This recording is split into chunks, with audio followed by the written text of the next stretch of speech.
Welcome to the Fancy Thinker. I'm Jared, and today I'm going to do a short, off-the-cuff review of James Blish's A Case of Conscience, a sci-fi masterwork from the Sci-Fi Masterwork collection, I should say. And this is a novel that we are reading for a read-along on the Page Chewing forums. And this particular book by James Blish is I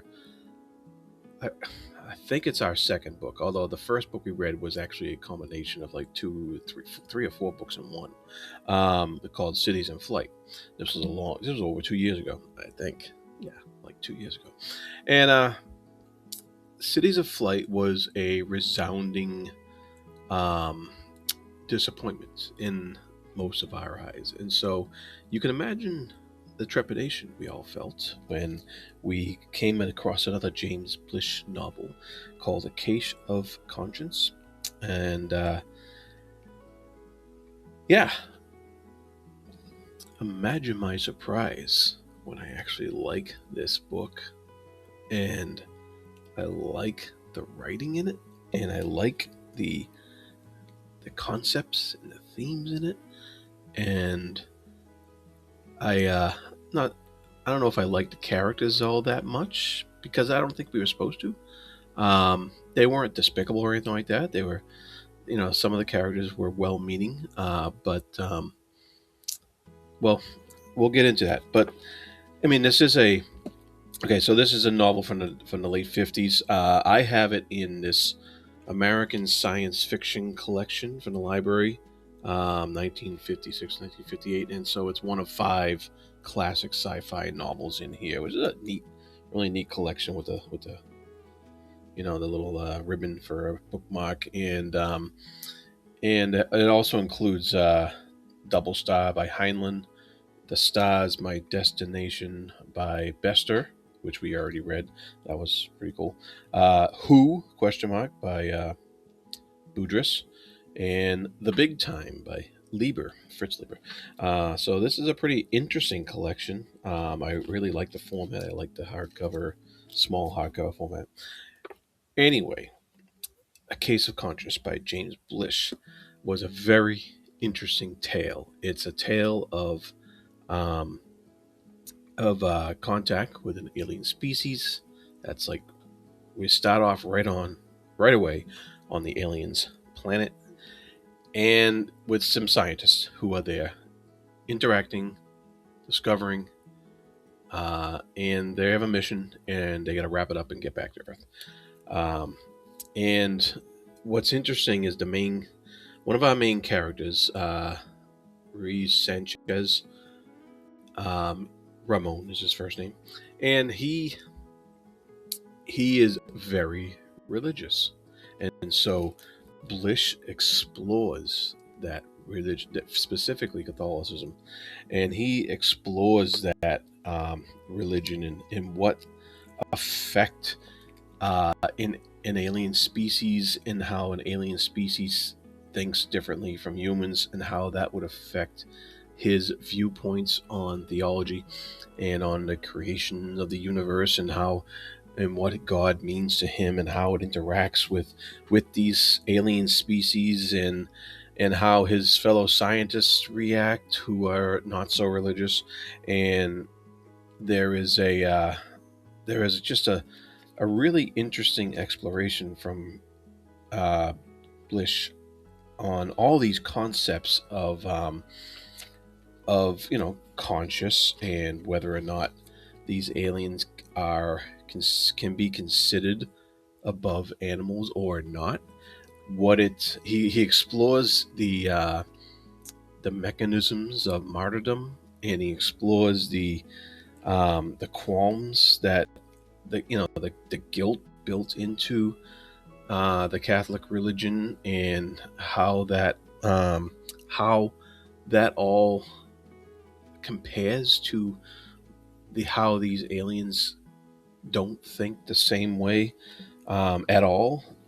Their society is completely reasoning, and he has to come to grips with all this stuff, and he thinks he thinks that he is committing heresy just by the very fact that these aliens exist in this world that they exist in. That seems almost a Garden of Eden. And so there's there's of course also there's plenty of references to biblical um, portrayals and what the Garden of Eden as a human conception may have meant to humans, and what that would look, that what that compares to how the aliens live. And it goes into this really deep maze of theology in here, but it also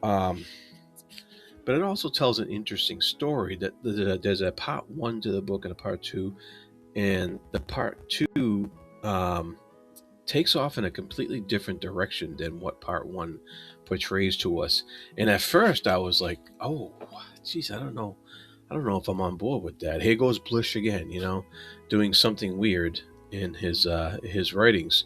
But then it gets interesting again because it really takes off with a new storyline that just kind of resonates. It kind of makes sense in a way that of how people would react to an alien coming to Earth, and how they would, uh, you know, what they would make of that. And um, it was interesting because it wasn't typical, I should say.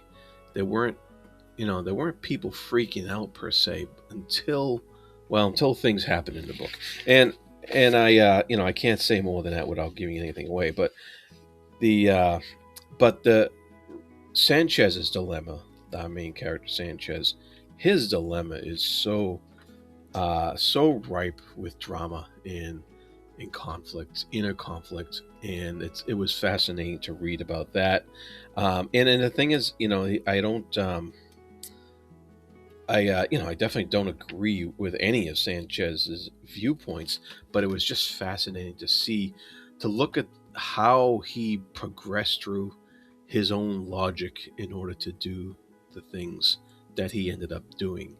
And in his own mind, everything made sense, and you can see how it made sense to him, and thus you could sympathize with the character because you could see what he was going through in order to make the decisions he did, even though you may or may not make those same decisions, because you wouldn't have those same qualms about this whole theological inner debate that he does. So it was really interesting. If there's references, of course, a lot of references to the adversary, the devil, basically, and what the adversary is trying to do, you know, to interfere with all these happenings and this contact with an alien species and stuff like that. And it gets really twisted in there. Um, and there was one line here he even references Descartes in here, the philosopher, the famous philosopher, and he refers to him as the timid genius of mechanism who threw cats well but popes badly. I thought that was a really funny line.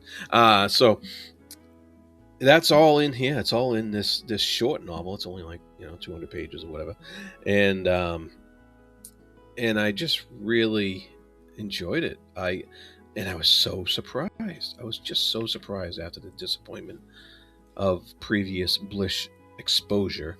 Um, I gotta say that it just goes to show you that you can't dismiss an author based just upon one book.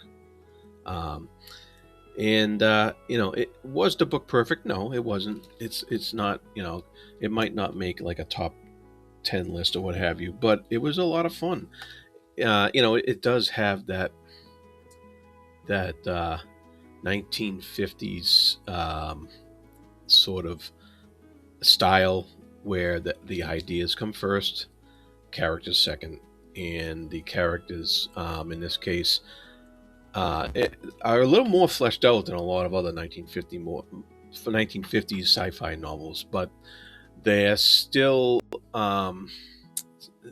semi caricature, I guess. In a lot of cases, I think Sanchez was the well the most well fleshed out one, but the other ones, not bad, not bad, not the modern day novel you would expect from characterization, but still, all in all, a pretty fun read. I mean, yeah, the references to the tree of knowledge, and that whole original sin stuff, and yeah, I really got a kick out of all that stuff, and I got a kick out of just the absurdity of the absurdity of what happens at the end. I'm still trying to figure that out. That was actually kind of wild. Yeah, a fun book. I'm not sure if everybody's going to agree with me on that or not. I We'll see. This book, I cannot. Like, usually I can tell when somebody else may or may not like a book. This one, I have no idea who's going to like it and who's going to hate it and who's going to say anything about it. I just know I enjoyed the heck out of it. So uh, check it out. I hope all that rambling that I just did gives you an idea that of what you can look for in this book, and I would recommend these collections. They're pretty snazzy. I like them. Anyways, Case of Conscience, James Blish, sci-fi masterwork. That's all I got for today. Pretty cool book. Be good to each other.